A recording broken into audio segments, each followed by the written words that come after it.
ਕਿੱਥੋਂ ਦੇ ਰਹਿਣ ਵਾਲੇ ਜੀ? ਵੇਰਕਾ ਨਵੀਂ ਵਾਦੀ।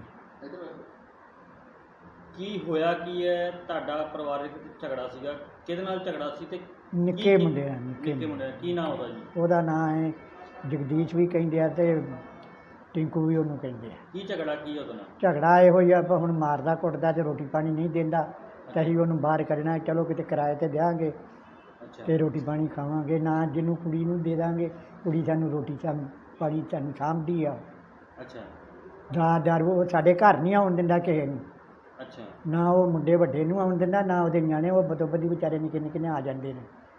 ਕਿੰਨੇ ਸਾਲ ਦਾ ਉਹ ਕੌਣ ਮੁੰਡਾ ਜਿਹੜਾ ਨਿੱਕਾ? ਹਾਂ ਹਾਂ ਹੁਣ 12-13 ਸਾਲ ਦਾ। ਨਹੀਂ, ਜਿਹੜਾ ਵਿਆਹ ਮੁੰਡਾ ਤੁਹਾਡਾ ਇਹ ਤੇ ਮੇਰਾ ਖਿਆਲ ਕਿੰਨੇ ਕਰਦਾ ਸਾਲ 50 ਸਾਲ ਦਾ ਮੇਰਾ 40-50 ਸਾਲ ਦਾ ਤੇ ਹੋਣਾ। 40 ਕੁ ਸਾਲ ਦਾ ਹੈ। 40 ਸਾਲ ਦਾ, ਚਲੋ 40 ਸਾਲ ਦਾ ਲਾ ਲਓ। 2 ਇਹਦੇ ਬੱਚੇ ਆ, ਇੱਕ ਇਹਦੀ ਕੁੜੀ ਹੈ, ਇੱਕ ਇਹਦਾ ਮੁੰਡਾ ਹੈ। ਅੱਛਾ। ਇਹ ਦੇ ਮਕਾਨ ਕਿਹਦੇ ਨਾਮ ਤੇ ਹੈ? ਮਕਾਨ ਮੇਰੇ ਨਾਮ, ਮੇਰੀ ਰਜਿਸਟਰੀ ਪੱਕੀ ਆ ਤੇ ਰਜਿਸਟਰੀ ਵੀ ਮੇਰੇ ਨਾਮ। ਬੱਚੇ ਤੁਹਾਡੇ? 2 ਹੀ ਆ। 2 ਬੱਚੇ ਆ? 2 ਹੀ। ਦੋਵੇਂ ਬੱਚੇ ਵਿਆਹੇ ਹੈ? ਵਿਆਹੇ ਦੋਵੇਂ। ਮਕਾਨ ਤੁਸੀਂ ਦੋਵਾਂ ਨੂੰ ਵੰਡ ਦਿੱਤਾ ਹੈ? ਵੰਡ ਦਿੱਤਾ। ਹੁਣ ਦੋਵੇਂ ਕੀ ਕਹਿੰਦੇ ਤੁਹਾਨੂੰ? ਨਹੀਂ, 2 ਨਹੀਂ, ਇੱਕ ਵੱਲੋਂ ਤੇ ਅਸੀਂ ਰੋਟੀ ਪਾਣੀ ਖਾਂਦੇ ਹਾਂ ਜਦੋਂ ਕਿਤੇ ਸਾਡਾ ਜੀ ਕਰਦਾ। ਅੱਛਾ। ਬਸ ਬਿਮਾਰੀ ਇਹ ਆ, ਜਦੋਂ ਅਸੀਂ ਬਿਮਾਰ ਹੋ ਜਾਂਦੇ ਹਾਂ ਨਾ, ਉਹਨੂੰ ਵੜਨ ਨਹੀਂ ਦਿੰਦਾ, ਉਹਨੂੰ ਆਂਦਾ ਰਹਿਣ ਦੇ, ਇਹਨਾਂ ਨੂੰ ਮਰਨ ਦੇ। ਅੱਛਾ। ਤੇ ਦੁਆਰ ਉਹ ਦਵਾਉਂਦਾ ਆਣ ਕੇ, ਸਾਡਾ ਪੋਤਰਾ ਉਹ ਸਾਨੂੰ ਦਾਰੂ ਦਵਾਉਂਦਾ, ਇਹ ਸਾਡੇ ਨਾਲ ਹਰਕਤਾਂ ਕਰਦਾ। ਸਾਨੂੰ ਅਜੇ ਥੋੜ੍ਹੇ ਦਿਨ ਹੋ ਗਏ ਮਾਰਿਆ ਨੂੰ ਮੈਨੂੰ। ਅੱਛਾ। ਚੌਂਕੀ 'ਚ ਆਈ ਹੀ ਗੱਲ ਤੇ ਚੌਂਕੀ ਵਾਲੇ ਰਫਾ ਦਫਾ ਕਰ ਚੜਦੇ ਨੇ, ਸਾਡੀ ਕੌਣ ਸੁਣਦਾ ਜੀ। ਅੱਛਾ। ਬੜੀਆਂ ਦਰਖਾਸਤਾਂ ਮੇਰੀਆਂ ਇੱਥੇ ਚੌਂਕੀ 'ਚ ਤੇ ਮੇਰੀ ਸੁਣਾਈ ਕੋਈ ਨਹੀਂ। ਵੇਰਕੇ ਚੌਂਕੀ ਦਿੱਤੀ? ਆਹ ਵੇਰਕੇ ਚੌਂਕੀ। ਕੀ ਕਹਿੰਦੇ ਥਾਣੇ ਵਾਲੇ? ਥਾਣੇ ਵਾਲੇ ਉਹ ਹੀ ਮੈਨੂੰ ਦਬਕੇ ਮਾਰ ਕੇ ਪੈਸੇ ਜਾ ਕੇ ਤੇ ਉਹ ਛੁੱਟ ਜਾਂਦਾ ਤੇ ਸਾਡੀ ਲਾਲਾ ਹੋ ਜਾਂਦੀ। ਤੁਹਾਨੂੰ ਕਿੰਨੀ ਵਾਰੀ ਉਹਨੇ ਕੁੱਟਿਆ ਹੁਣ ਤੱਕ? ਸਾਨੂੰ ਬਾਬਾ 5-4 ਵਾਰਾ ਹੀ ਕੁੱਟ ਲਿਆ, 5-4 ਵਾਰਾ ਹੀ ਕੁੱਟ ਲਿਆ ਉਹਨੇ। ਕੁੱਟ ਲਿਆ? ਹਾਂ। ਕੀ ਕਹਿੰਦਾ ਕੀ ਹੈ ਤੁਹਾਨੂੰ?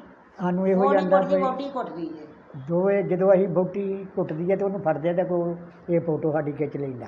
ਅੱਛਾ। ਭਈ ਇਹ ਗਲਤ ਨੇ ਬੁੱਢੀ ਤੇ ਬੁੱਢਾ। ਅੱਛਾ।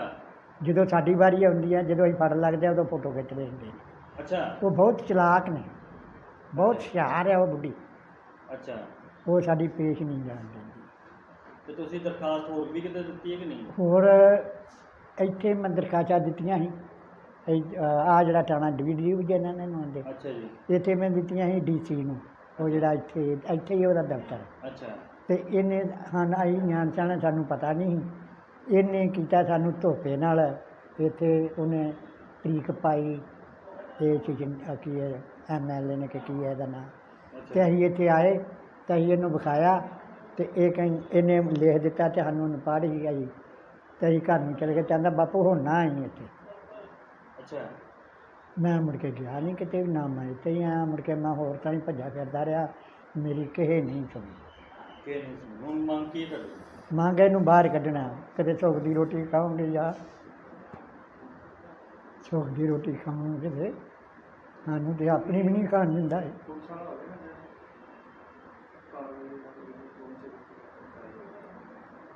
चौधरी एडवोकेट हैं और मैं डिस्ट्रिक्ट कोर्ट अमृतसर में एज ए लॉयर प्रैक्टिस करती हूँ और 8 साल हो गए मुझे प्रैक्टिस करते हुए। मैम, एक मामला आपके पास आया है, बुजुर्ग हैं? हाँ जी। वेरका का क्या है मामला पूरा और किस तरह से आप इसको हैंडल करते हैं? जी, ये जो मामला है ये 70 इयर्स ओल्ड एज पर्सन है, मेरे पास आए, वाइफ एंड हस्बैंड है और इनके जो 3 बच्चे हैं, एक सबसे बड़ी बेटी है उसकी शादी हो रखी है, उसके बाद 2 बेटे हैं उनकी भी शादी हो रखी है और उनके 2 आगे बच्चे भी हैं। और जो सबसे छोटा बेटा है इनका जगदीश, वो इनको बहुत ज़्यादा परेशान करता है और उसकी वाइफ जो किरना है वो इनकी मार पिटाई भी करते हैं।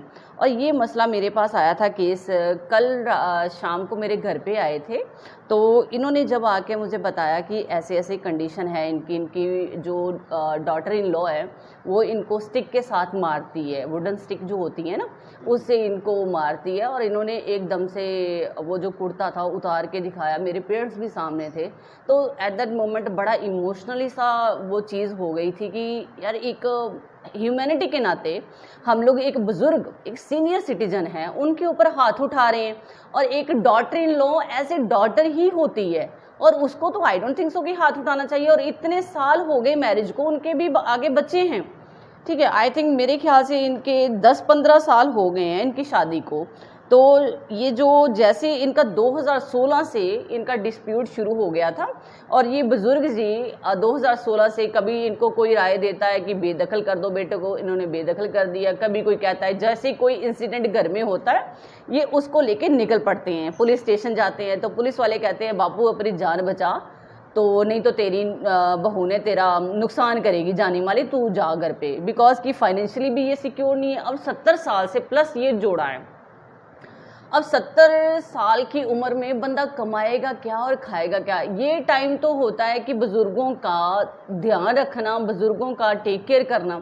और इस टाइम में बुज़ुर्गों को मारना, उनका टेक केयर, दवा दारू रोटी पानी करने की बजाय इनको मार पिटाई करके इनको डराना धमकाना और उल्टा कहना कि मैं आप लोगों के ऊपर झूठे केस डाल दूंगी, कभी कपड़े फाड़ लेने अपने, मैं ये कर दूंगी, और झूठी दरखास्त देने की धमकियां देनी या किसी चीज़ में इन्वॉल्व करने की इनको धमकियां दी जाती है। जो सीनियर सिटीजन एक्ट 2007 के अंडर इनकी एप्लीकेशन करी हुई है, जिसमें अंडर सेक्शन 25 के अंडर जो हमारे डीसी साहब है वो इसके ऊपर डेफिनेटली कॉग्निजेंस लेंगे, क्योंकि ये बहुत ही मसला सीरियस है। इसमें एक बुजुर्ग नहीं, पता नहीं नंबर ऑफ बुजुर्ग कहाँ कहाँ पे ये इंसिडेंट से पीड़ित हो रहे हैं। कुछ आवाज़ उठाते हैं, कुछ नहीं उठाते, कुछ वृद्ध आश्रम छोड़ दिए जाते हैं। सो इसके ऊपर टेक केयर करने की ज़रूरत है और मेरे ख्याल से ये जो हमारी एडमिनिस्ट्रेशन है इसका ध्यान देने की ज़रूरत है। बाकी इनके ध्यान देने से ही काफ़ी मसले हल हो जाएंगे। सो मेरा तो बिल्कुल मानना है कि जैसे ये एप्लीकेशन जाएगी, और मुझे उम्मीद भी है कि अपने डीसी साहब जो अमृतसर में हैं मौजूदा, वो इसके ऊपर कॉग्निजेंस लेंगे और डेफिनेटली FIR लॉन्च होगी जो इनकी डॉटर इन लॉ है और उनका जो बेटा है उसके खिलाफ। और मैं अपील करती हूँ कि इनकी जल्दी से जल्दी जो भी इनको जस्टिस दिया जाए और FIR लॉन्च करें। बाकी जितने भी बुज़ुर्ग हैं सोसाइटी में, यही मैसेज मैं देना चाहूँगी इन बुज़ुर्गों के थ्रू से कि जहाँ पे भी सोसाइटी में कहीं पे भी हो रहा है, यूथ तो अभी इतना अवेयर हो चुका है, तो यूथ को अवेयर और होने की ज़रूरत है। घरों में भी बच्चे हैं, ये अब स्टेप उठाइए। जैसे आपको पेरेंट्स पालता है, कहीं पर भी ऐसी हरकत देखते हो आप, उसी टाइम आप संभाल लो तो इतने बड़े मुद्दे उठे ही ना, वहीं पर ख़त्म हो जाए। सो सोसाइटी का भी इसमें थोड़ा सा योगदान चाहिए, सोसाइटी को भी चाहिए कि नहीं इसमें बढ़ चढ़ के हिस्सा लिया जाए। Thank you so much.